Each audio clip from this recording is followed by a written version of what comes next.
नैना कजरवा ना सोहे राम, बिना नैना कजरवा ना सोहे राम। जिस नैहर में बाबू नहीं है, जिस नैहर में बाबू नहीं है, बिना बपैया दरवा के करिया राम, बिना बपैया दरवा के करिया राम।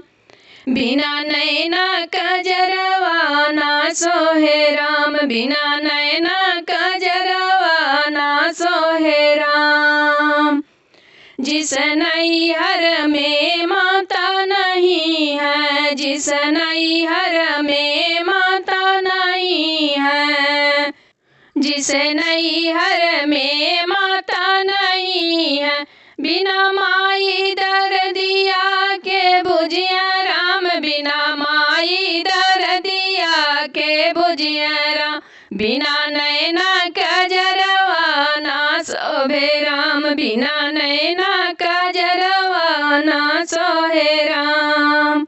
जिस नैहर में भाभी नहीं है, जिस नैहर में भाभी नहीं है, बिना भाभी गठरिया के बनिया राम, बिना भाभी गठरिया के बनिया राम। बिना नैना कजरवा ना सोहे राम।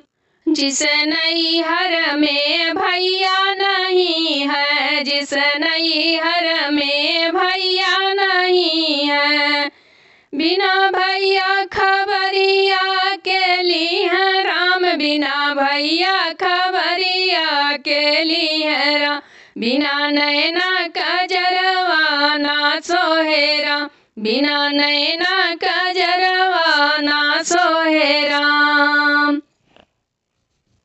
जिस नैहर में बहना नहीं है, जिस नैहर में बहना नहीं है, जिस नैहर में बहना नहीं है, बिना बहनाया सुइया के पोछिया राम, बिना बहनाया सुइया के पोछिया राम। बिना नैना कजरवा ना सोहे राम, बिना नैना कजरवा ना सोहे राम, ना सोहे राम, ना सोहे राम। बिना नैना कजरवा ना सोहे राम।